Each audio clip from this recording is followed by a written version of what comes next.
to understand the value of our heart and what our heart can do for us and how we can better our heartfelt messaging and achievement.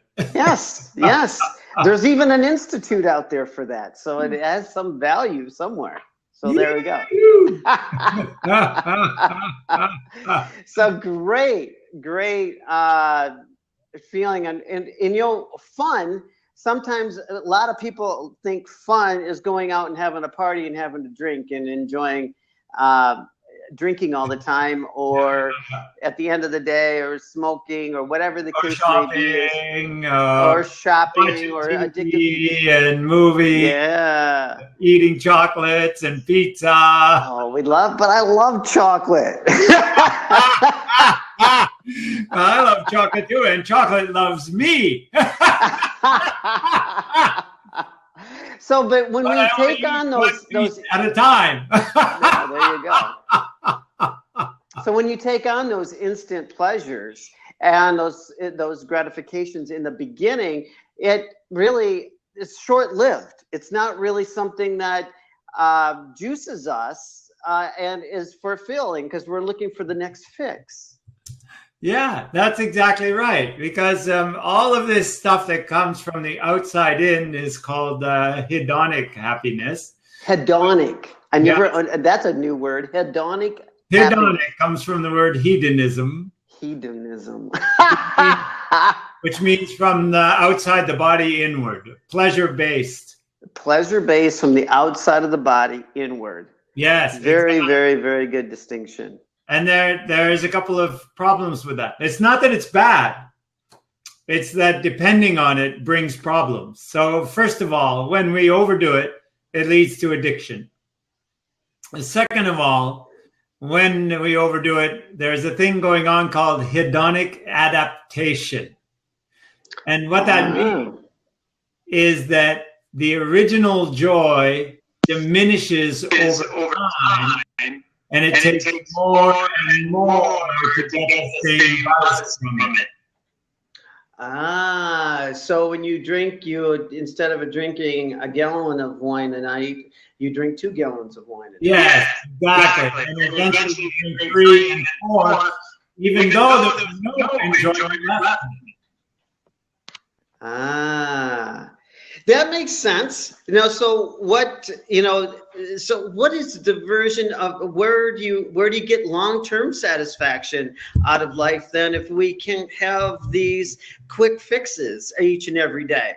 There's a different kind of fun. Wow, I'm really any ideas on how to stop that and come back? Help you? Oh, hugely. Oh, did you do that? Well, you know what? After a while, you learn what works and doesn't work.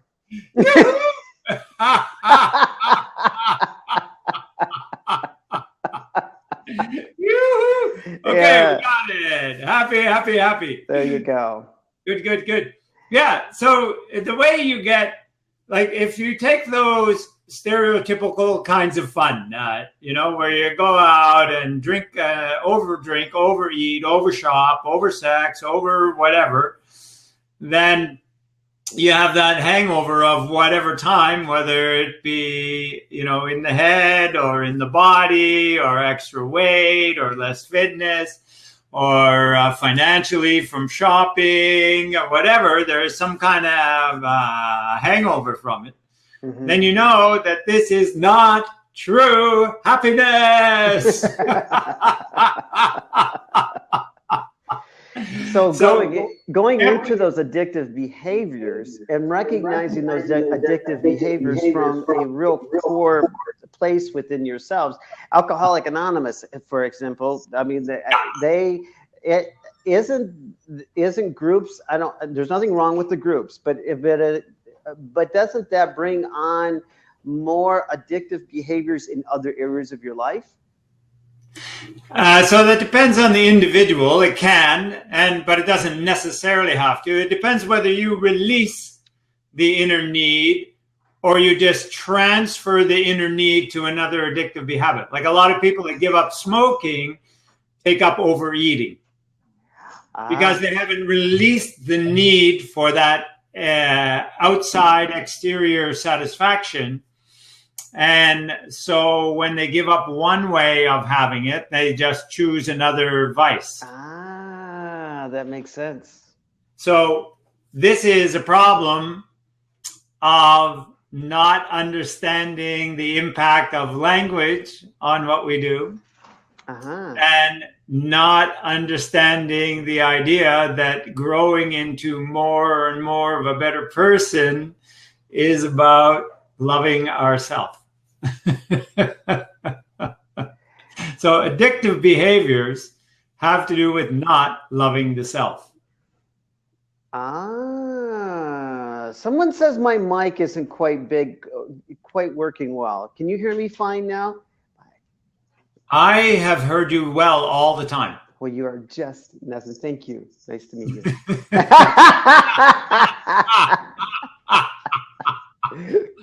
Yeah. So I'm coming across clearly, exactly, and yes, thank you, Mr. Bear. I think you're the one who was saying. Oh, Leslie was saying I'm coming in clear now. Okay, there it goes. It's better. Yay! Thanks everybody for. Hey, thank you everybody. Yoo-hoo! Yes. Why? Yay! Yes. So thank you for that. So what was an alternative way of looking at the addiction part, whether it's smoking, alcohol, shopping, oversex, all of those? Yeah. What is what's a way for us to look past that and set up a goal or set up a feeling or set up a real plan for us to overcome those instant gratifications? What a great question. Thank you. So what we're doing in those cases, I call all of those numbing agents, because what we're trying to do is numb the inner pain. Mm-hmm. And so the way that we want to release all inner pain is through loving ourselves and growing ourselves through achievement. Wow. So when we start achieving, it starts to feel really fun. So imagine that you learn to speak a new language. That's quite a challenge, and it takes a lot of time and effort. And you have to work your way through some embarrassment as well. Mm-hmm. But when you're saying the word wrong, or you're saying the words, exactly, or you're groping for words, you don't exactly know how to express yourself, and people teach you false words and teach you swear words as nice words. Yeah. That is so true, and that happens. It feels so good to be able to speak another language. Yes, it is. It's a piece of freedom. It's a piece of self-enjoyment. So going through that and achieving it is actually fun, because afterward you get to go, I can understand you. I can talk to you. You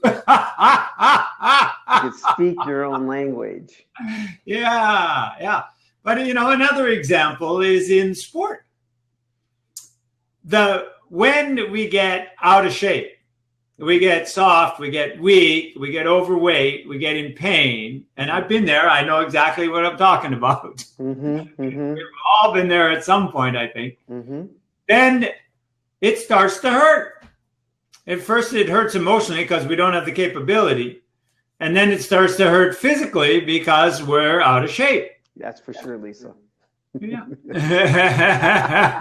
Yeah, that's another way. Absolutely. And God knows it's hard to get fit after you have a baby, because they're very demanding. Good thing we don't have to go through that experience. Yeah, exactly. We only get to visit it vicariously. Very true. Yeah. So, but the flip side of the coin is you know, when you get to the point where you can run 5 miles or 10 kilometers, or you can do a half marathon or a marathon, you feel really great about yourself. Mm-hmm. You know, you go, hey, I did it. Wow. Mm-hmm. That's really something. Mm-hmm. And this is a higher kind of fun.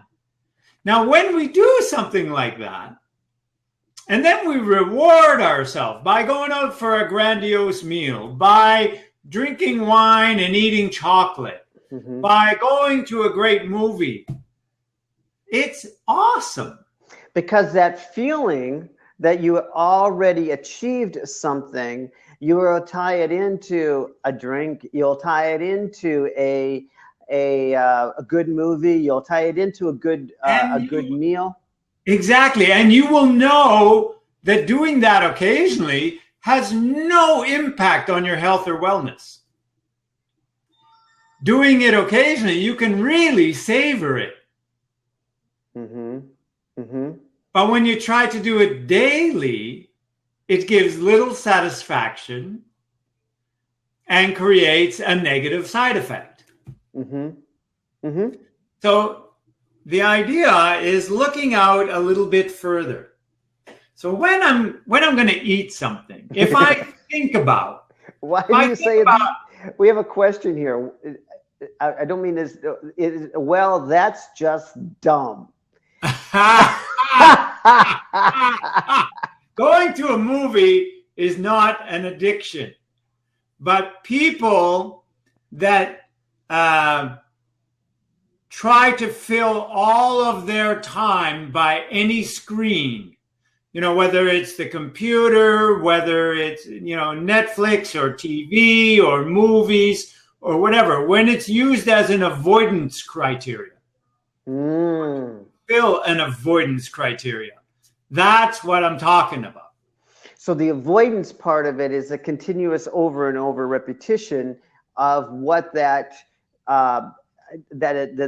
substance, what overeating, shopping, you're continuously doing it, spending more or drinking more than you're supposed to, and it becomes I'm not going to do it. I'm going to wait till the next day now.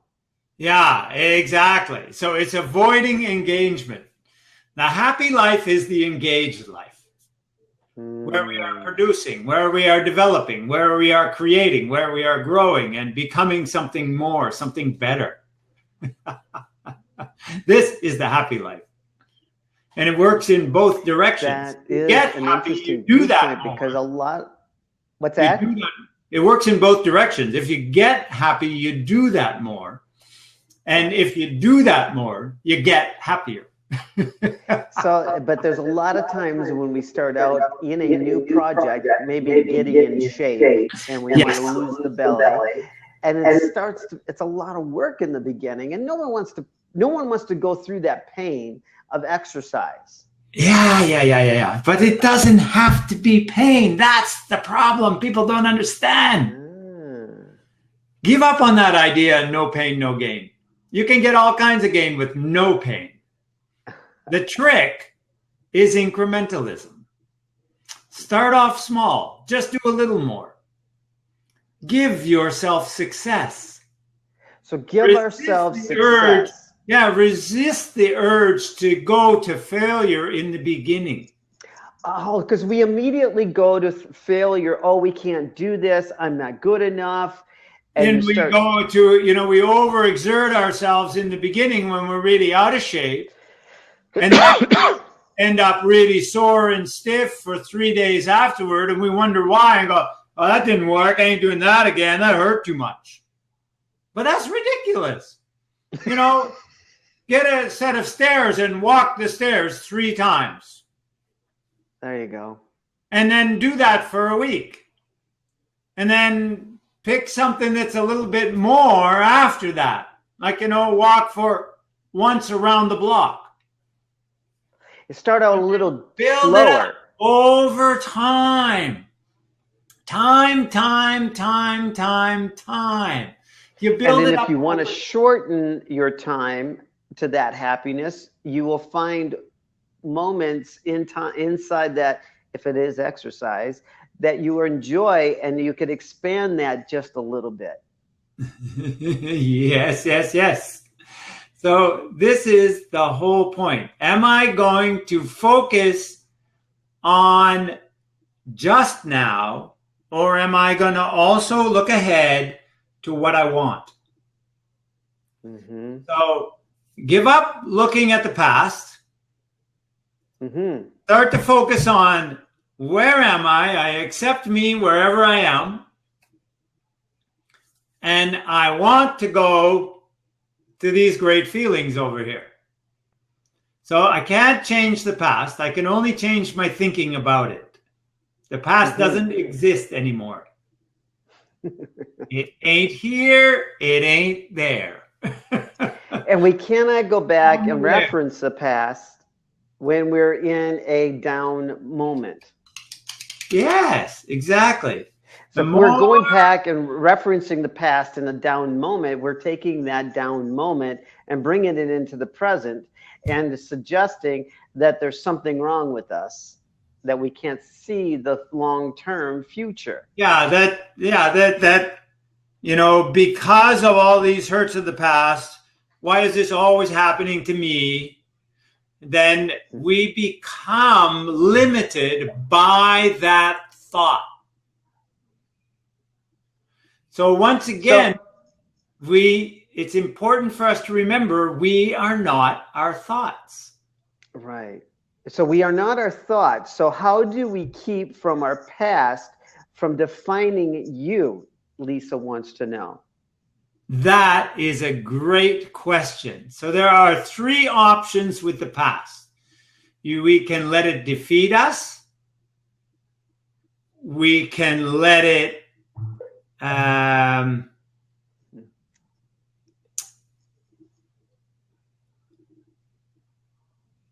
on, I've got it here. We can let it defeat us. We can let it decide who we are, define us. And we can let it design us.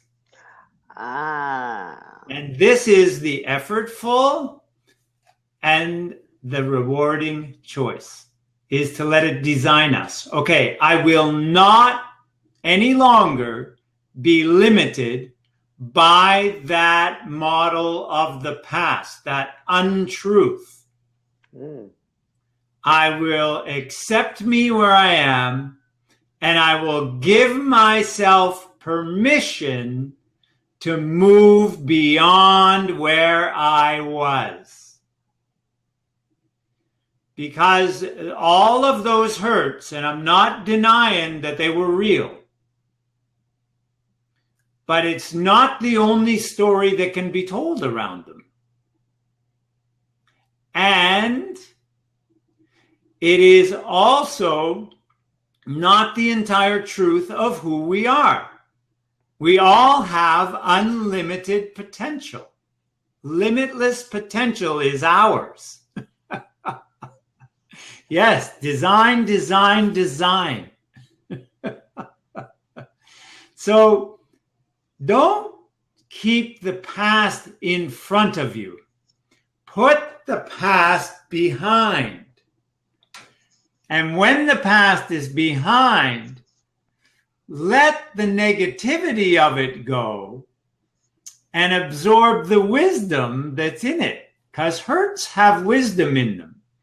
And the wisdom is, how can I overcome that and avoid that in the future?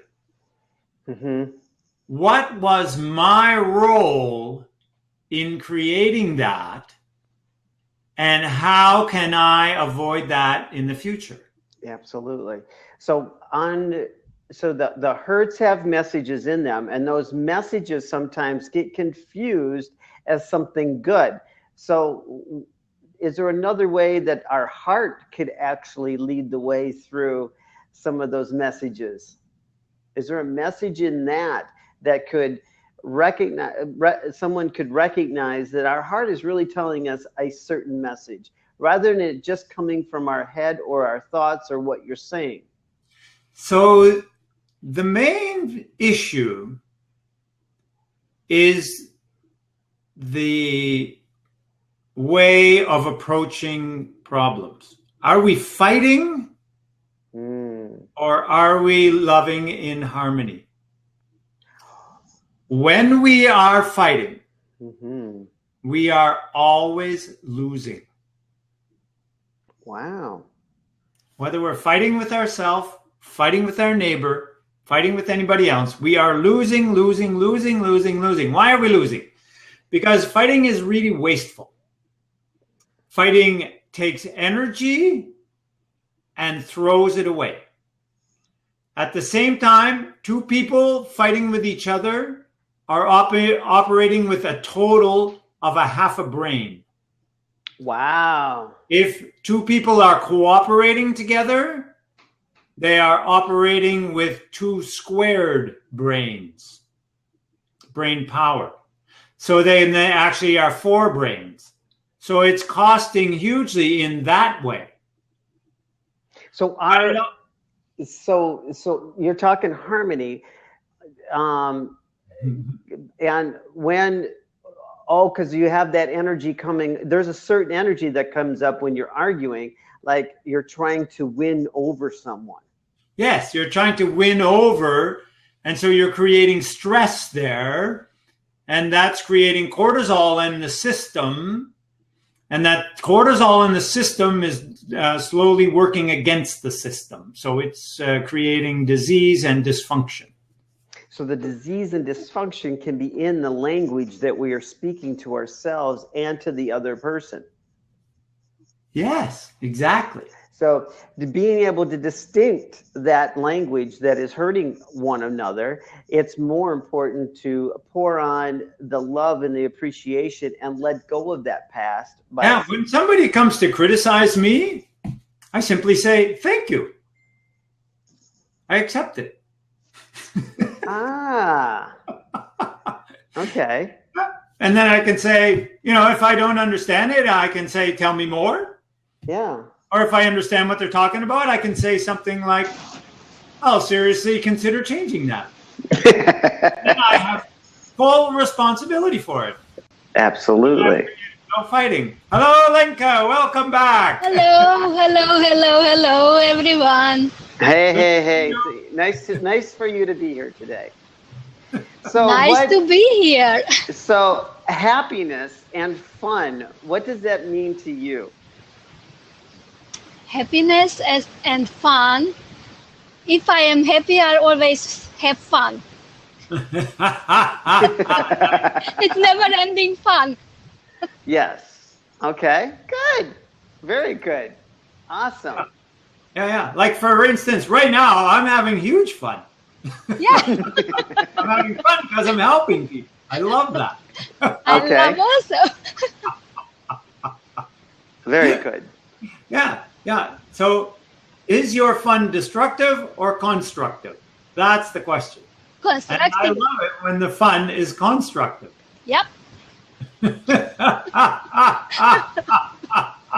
Very good. Very good. Yes. That's the choice we always get to make. Is my fun constructive or destructive? And then inside that destructive aspect of who you are, then that destruction, because of the argument, sometimes it can really lead to that disease that you're talking about. So where is the fine line when you intuitively know when you're actually having an argument with somebody? So when is the most important time to stop the argument? Right now. It's always now. It's always now. Yeah. You want to stop the argument, always now. As soon as you think of it, now. You go, oh, my mistake. Sorry. Got to cool off. Yeah. Just go away. Yeah. So now you're adding value. Together when we're cool. What's that? Let's get back together when we've cooled off. Very, very, very, very a great perception. Thank you on that, because I learned a lot from that. It's the quicker you can diminish the situation and be back in the loving state, then you're healed that moment inside of yourself, and also the other person. They have the opportunity to heal. They have to choose that. And sometimes they don't want to choose it for a myriad of reasons. Mostly ego. Mostly ego. Now, you've got a lot of big egos out there. Unfortunately, that's the case. You're right. But I have a process for that as well. I retired my own ego in, I think it was 2003. Oh, wow. And what a difference that's made in two ways. So first of all, I stopped getting myself into pickles because I didn't step on my own foot near as much. And then second of all, I needed to construct at the same time a new boundary for me, because all those around me didn't retire their egos. So how did you that's a great one, because now you're distinguishing a boundary. So that boundary, now when information is coming towards you that isn't in alignment with you, you had that boundary there, and did people know not to cross it? Yeah, well, no, everybody has a boundary layer, whether they know it or not. No, I'm sure everybody that's how does. You know when people get inside your comfort zone. You have this metaphorical boundary layer around you. Mm-hmm. And what I've done is I've constructed mine so that it serves two really great purposes.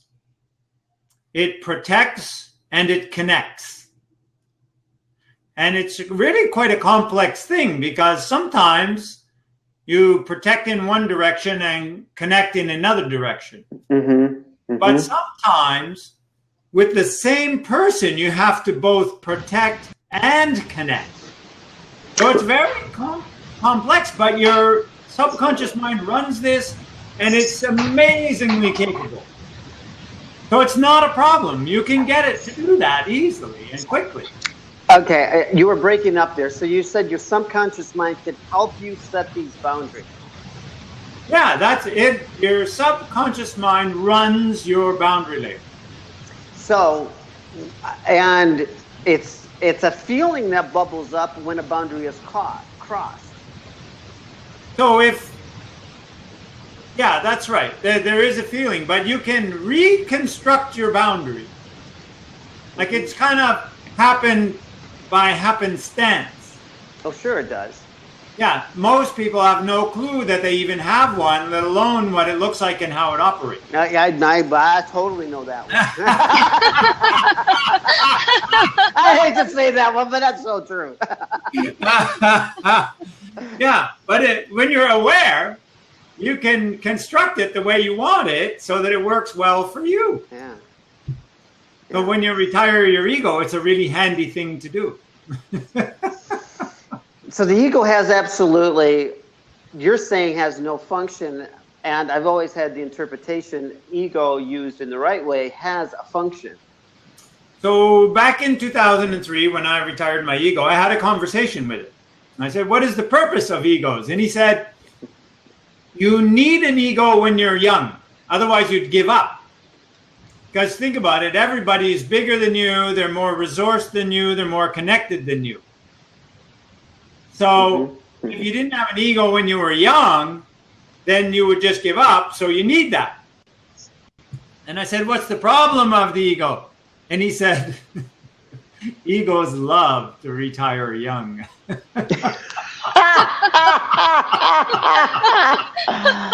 Wow. Ego is young, retired. Egos love to retire young. Ego is love to retire young. Well, I haven't heard that perspective in a long time. Thank you for that. You're very welcome. That was a really, really helpful one there. Because I think there's a place for ego, and it obviously, what the way you're saying is the less ego that we have, really, it actually formulates our, we can actually be more intentional and more fulfilling, leading a more fulfilled life by actually being intentional about what we want to accomplish rather than having and you can also stand just as strong, but you're standing in truth rather than ego.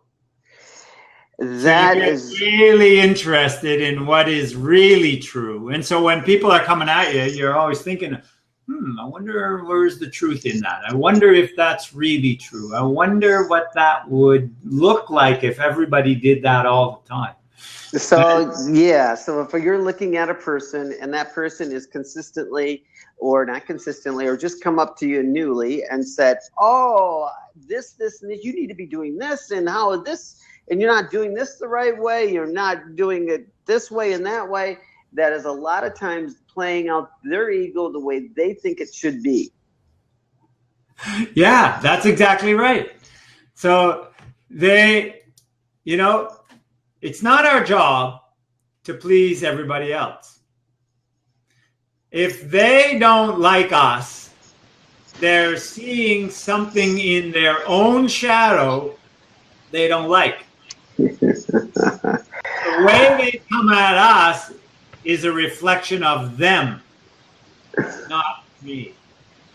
And so the way I respond is a reflection of me. And I always respond with love. That was a very good point. There's a AA meeting that happens in this building, and it happens around 12 o'clock noon. And for 2 weeks now, 3 weeks, I observed something when I would come, when it was close to time to leave, they would come in 10 minutes to sit down. And this one particular person continuously says, when are you leaving? When are you leaving? Almost every minute. And I'm finishing up something, getting ready, sometimes to call you. and I said, I will be gone here in just a couple of minutes, and which I've got probably 5 or 10 minutes before their meeting even starts. But that person increasingly gets angrier. Oh yeah. So that person is seeing something in you that is a part of their own shadow they don't like in themselves. Wow. Yes, because the other people don't like you in their selves, but don't like. So they're actually playing out her ego, saying, when are you leaving? When are you leaving? When are you leaving? And or it could be, I'm not comfortable being around you. I'm not comfortable being around me. Yeah, if I talk about happiness, and it's like that's like the cross. Oh yeah, exactly. This goes back to J.S. Or C.S. Lewis. No. He was on here the other day. J.S. Gilbert. Oh yeah. Yeah. He said that sometimes happiness is a step too far. First, you want to stop hating yourself, and then you might be able to look at love and happiness. Stop hating yourself. Yeah, which I thought was a really interesting point. yes, until you don't love yourself, you can't love anybody. So it's a lie if you don't love yourself. Exactly. Once you do love yourself, you can I do love myself for sure. You can love everybody. Yeah. Yes. All the time, no matter what they're doing or not doing. That is all the time. Exactly. Because it's their problem, not mine. You're so right, Lincoln. That is a really good point. And thank you, because making a really great point. People make you hate yourself if you let them, and that's exactly the point. Because so that lady that comes in here at there, if I would allow them, or if I allowed myself to feel sad, or because I could remember my history many years ago, feeling uncomfortable. Well, she's going to come in and start just reaping me, but it isn't. So that becomes my issue once I engage in that. Exactly.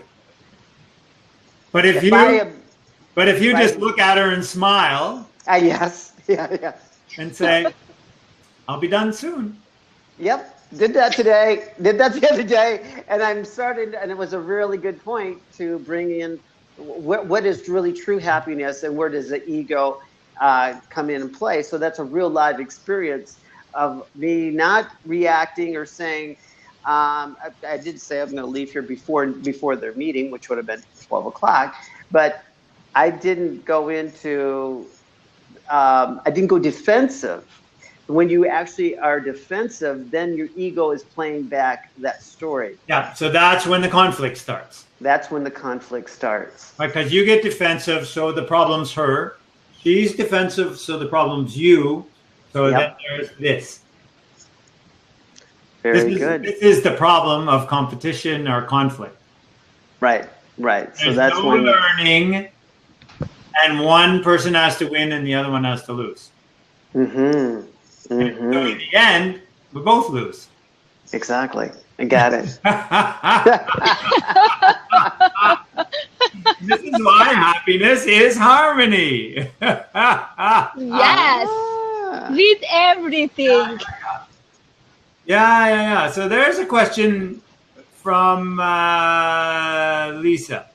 So if most of the people that hurt you are past, how do you not let them? You do that by reclaiming your own power. See, they were in the same boat that you are, unaware. And as you gain awareness and understand, we all can come to understand our own power, and our own power can be released and revealed as we let go, as we give ourselves permission, as we forgive, and as we learn. And we can, no matter whether the person is alive or dead, real or imaginary, we can just forgive them, for they were only acting out what they learned from somebody else, who learned it from somebody else, who learned it from somebody else. This just gets passed on from generation to generation unless we decide to end it. And well, Lisa says, oh no. Lisa says, no. This is both the good news and the bad news. The good news is that we can be free. The bad news is that we have to do the work to get free. But like everything else, work brings quality of life. And so doing the work is the only way to get reward. Just like in the outside world, it's the same in the inside world. So, yeah, if your sister pushed you down the concrete, my brother threw me down the basement stairs and then jumped on top of me. I have forgiven all. We can do that. He didn't know any better then. He was operating out of ego. So it's just the way it was. We can let it go. And so we just let it all go. Tell me this. What is the good in hanging on to the hurts of the past? how does it help you? Okay, then there is a message in the hurt. But but the message in hanging on to the hurt is pain for you. Exactly. So how do you take the charge out of that hurt? Okay, so we've gone through this before, but we'll go through it again. I just got to say it because it is been stopped in and kicked on. Very key question. Throwing down the steps, you've been kicked, but you discharged that emotional pain because he was really beating you up from ego. So that's a strong message inside of you. Yep. And there's a charge on that. Oh, yeah. So how do I let go of that? Okay, I turn myself away from being a victim. The victim. So I release the victim mentality within me. I release any need to be a victim. And I embrace myself as a learning organism. Not just learning about things, but learning to do things differently and better. Okay. And so as I then start to treat myself as the victor, I can then accept what happened. I can give myself permission to release that and move ahead. I can give myself permission to learn from it. What did I do to bring that on? What can I learn from that to help me prevent doing that again? How can I forgive? How can I forgive me? How can I forgive him? And how can I be grateful for that ability to learn and move ahead? And now learning in gratitude that he and I can be really good friends now. That all of that can be healed. Then I can move ahead with no emotional charge. Then it becomes a choice. Inside of the person by action. Choice plus action. You have the choice and the action. So you have the choice to forgive, even say something to your brother. And the action is really letting him feel the sincerity of that. Yes, absolutely. But you don't have to talk to the person. You can do it all inside of you. So we don't have to go back into our old relationships and clean them up? No, you don't have to go. Like, you can go back to the person. You could say, hey, I'm sorry. I realized what I did there was really inappropriate, and I apologize. You can do that. It's very effective. Is there a difference between sorry and apology? That's a good question. I'm just... Not to my knowledge. Not to your knowledge. Okay. I didn't want a trick question here, but I. Yeah. No, I don't see any difference. Okay. So, you don't have to go to the person though. You can write it out in a journal. You can work inside your own mind. You can just do the learning and forgiveness and gratitude work yourself. There are, like Lisa brought up, there are many of us who those transgressors are long dead.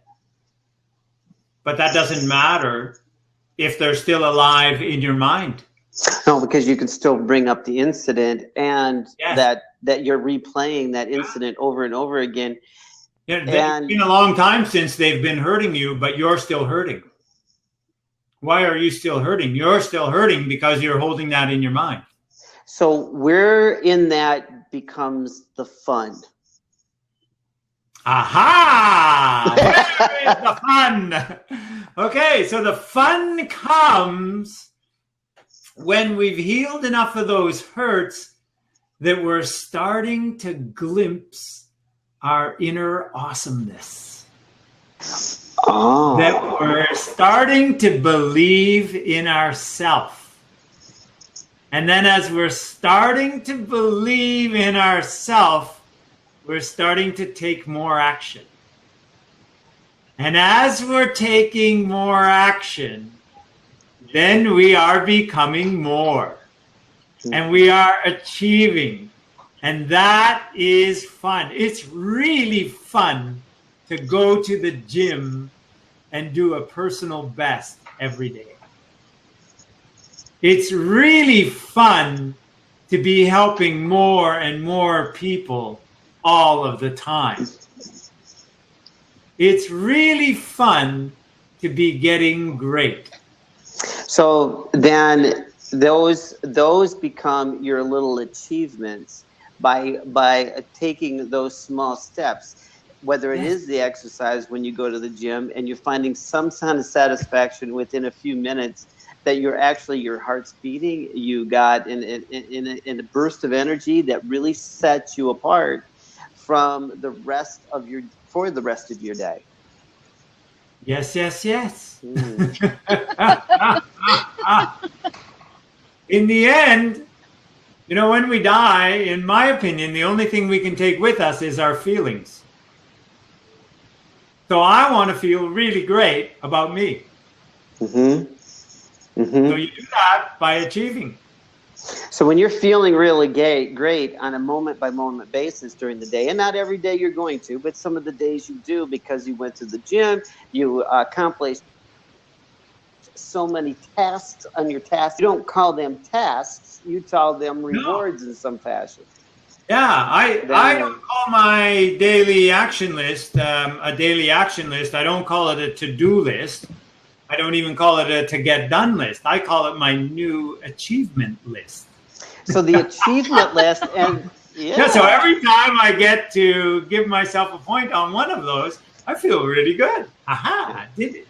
Yes. So 98% of our terminology that we're using in today's language is somewhat, in some way, deters us from achieving a lot of our goals because of the language we use. Exactly. We change your language, change your life.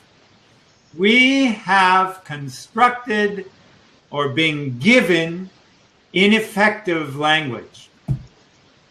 We have been given ineffective tools. So I'm here to give you good tools and teach you good language. Well, and it is powerful because the power in that is that you can have what you want if you change your language and drop the ego and be more attentive or more in tune in how you're actually using your conscious mind to program your subconscious mind. Yes. And that comes down to language. So all the paraliminals that we do, all the affirmations, those are bypassing our conscious mind, going to our subconscious mind, but it's still up to us on every single day to come across dropping the ego and reprogramming our conscious mind so our subconscious mind hears what we're trying to say to it. Like love, appreciation, gratitude. I'm so happy and grateful that a lot of times I give credit to, who says that one? I'm so happy. Bob Proctor, yes. So that means that those affirmation, that gratitude statement that is being programmed into the subconscious mind, along with the subliminal messages, starts to allow your conscious mind to be more on focus and target, or your subconscious mind to actually set the rudder and tack in the right direction. but it really starts with your conscious mind. It starts with your subconscious mind. It starts with your subconscious mind, because you can make it start with your conscious mind, but only as long as you can use your willpower to focus on it. And that's a limited amount of time. You can make yourself do anything once. Yes. Or for a limited amount of time. But if you really want long-term change, you got to change at the subconscious level, because the subconscious level is 5/6 of your brain power. 5/6 of your brain power. Yes. So your conscious mind is only 1/6. Whoa.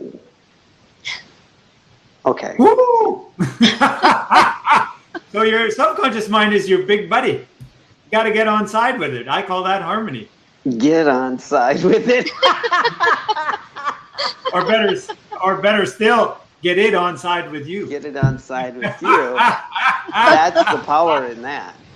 Yeehaw! So very, very, very, very, very awesome, because now, so affirmations don't always work unless they have a feeling behind them. That's where the power, then when our conscious mind and our subconscious mind hears that, because now we're saying, hey, conscious mind, I love and trust myself, and I have feelings behind that, then your subconscious mind it's got the trust factor going, and it completely trust and love go together, right?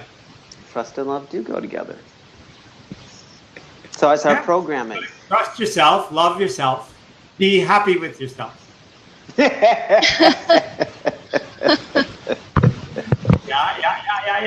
So that means that when you can look at an individual that has an ego with you, you can simply go in and say, look, I am this to myself. You don't necessarily have to say it back to the other person, and whatever that person is saying to you, you're allowing your own guidance system to be fulfilling and on target with the goals and achievements that you want. Yes. Cool. Absolutely. What everybody else thinks, that's their business. What I think, that's my business. That's powerful. Yeah. Yes. Exactly. Some people will like that. Some people won't. But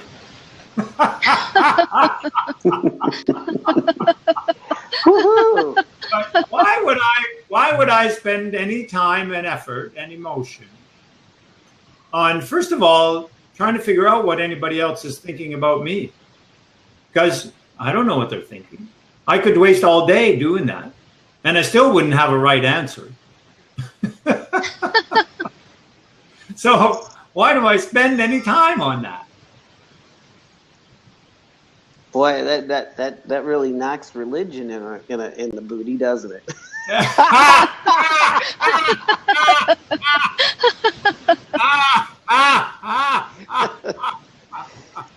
Wow. Religion is supposedly teaching about love, so let them love. It's supposed to be, exactly. So it's not love to tell other people what to do. Boy, I've seen many. I've sit in many churches of those guys up there in that front, or women up there. I know. Negative judgment is not love. It isn't. No. It's something else, and we all were made to believe that it was. It's manipulation. It is manipulation. So, anytime we're working with everybody, all is good. Anytime we're working against anybody, all is bad. So, do you want to live in the good, or do you want to live in the bad? Give me the good feelings and the good life. Yes. Yeah. Feelings match action, right? Good action brings good feelings. Bad action brings bad feelings. So the action that we would do, even the action here, not totally being really clear. Like, I really love the idea of what you said about the example you gave about your brother, because I've had a brother and I've had a father. I mean, I'm actually helping my father, but there has been 40 years of me trying to connect to my father, and that there was always a wall for me. There was no receptivity going on. Yeah. So very cool to note that that isn't me. There's something wrong with me and my ego. There's nothing wrong with you. Nothing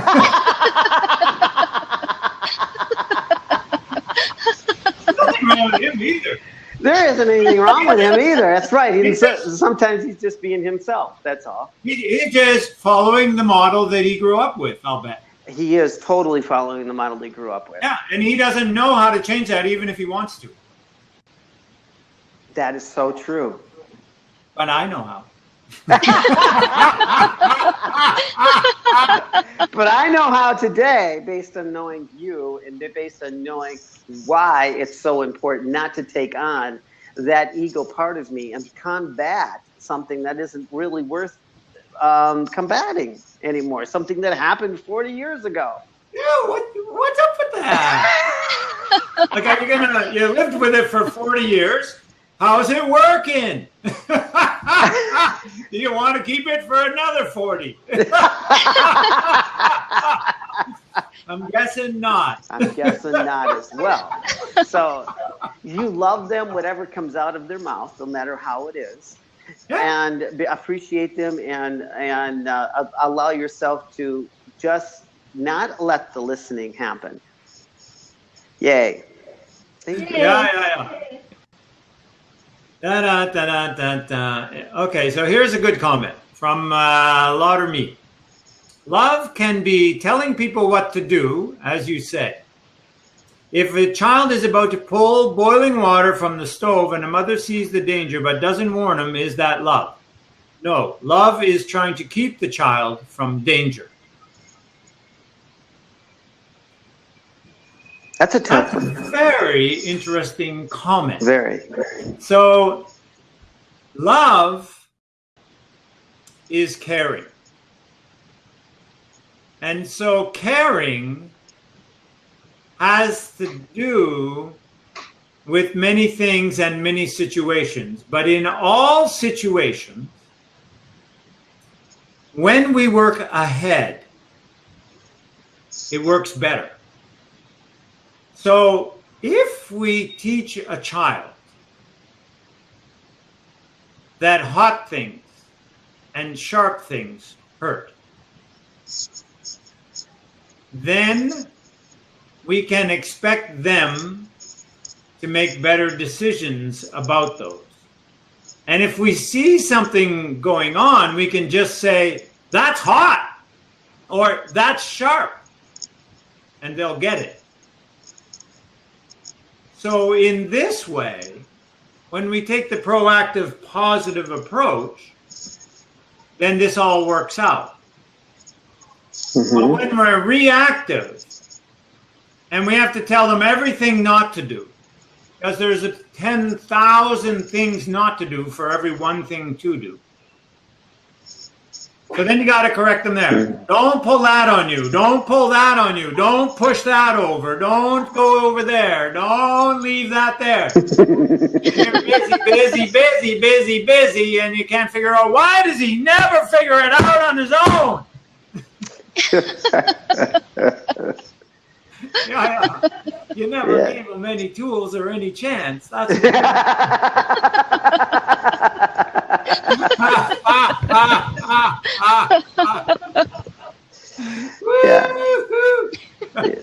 you go. Yeah. There's another good point coming up there. Preaching and teaching. Are they real concepts? I don't think so. I think the only thing you can do is enable or get in the way of learning. So learning is really the thing that it's about. And if people are learning, then they are doing better and better. And if people are not learning, then there's a reason for that. There's something about usually fear that prevents them from learning. Could be fear that they're not being recognized, could be fear that they're not enough, could be fear that they don't have enough. But there's some kind of fear that is making them go, I won't do this. And so then they don't learn. So there it is. We can learn or we can burn. So, and then if the child does go to the stove and actually burn, then they won't do it again. He won't do it again. But that is the way that choice end up. Now you could go and grab the child before it burned them. Yeah. Is that love? It is a kind, I wouldn't say that it's not love, but I would say it's a kind of a misplaced love. What it means, what the child learns, what it means is, no matter what danger I get in, you will rescue me. That is so true. So that is, in my view, a kind of dysfunctional love.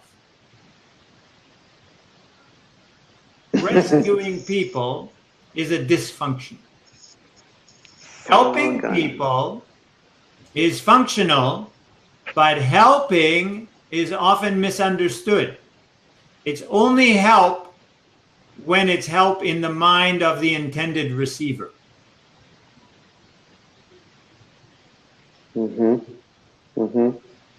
Okay. I can get that. Yeah. So what we want to do is help them to learn in ways that don't permanently injure them or permanently destroy something inside or outside of them. So here's a question here, and it says, how is it possible to arrive to the subconscious mind and reach the beliefs that don't let us develop in a correct way? Yeah, okay, great question. How do we reach the subconscious mind? So there are several ways. So prayer and meditation are one way.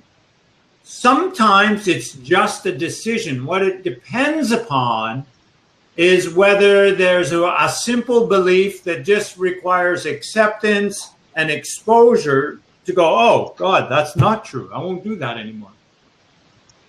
So then if it's just one simple thing, then sometimes you can just decide and the subconscious goes, yep, nothing wrong with that, and off you go. But sometimes there's a bunch of conflicting beliefs.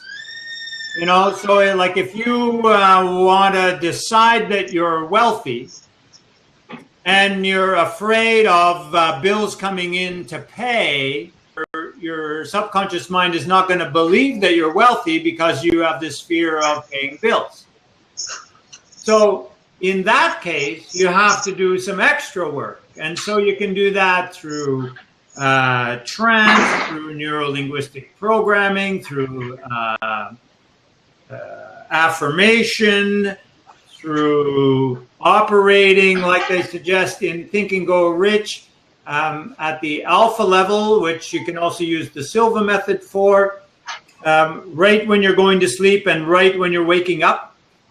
So all of these ways are ways to get around the different problems. And you can also hire a coach like me and we'll help you do it. That's the way it works.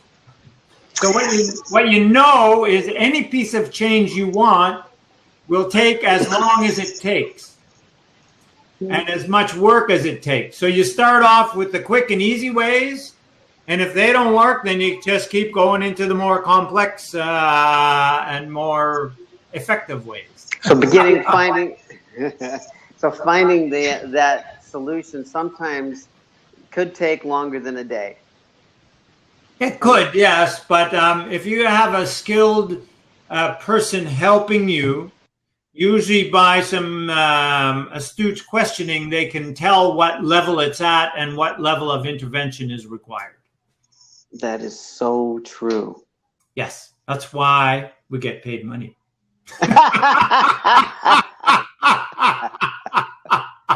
Very, very, very good. Wow, that's powerful. So I love that part where the distinctions, the distinctions of being very helpful in creating in ourselves and in programming our subconscious. I'd like that, how we can do that with our conscious mind and programming our subconscious mind with affirmations. And when we can't find it, we might need to ask somebody for help. Yeah, it can be either way. If some things we're good at and some things we're not good at, and things that we're not good at, it's better to hire an expert. Mm-hmm. That's just the way it is. Anyway, we're getting past 3 o'clock and I have another appointment coming up. So I hope you enjoyed our discussion today and that you get to embrace some fun that is achievement. That's my deep hope for all of you. Thank you guys for coming. We love you. Yes. Woo-hoo. What a pleasure it's been having you all here. I've loved your questions and comments. Thank you very much. Feel free to join us tomorrow. It's going to be another great day. So we're going to laugh our way out here, and we'll see you tomorrow.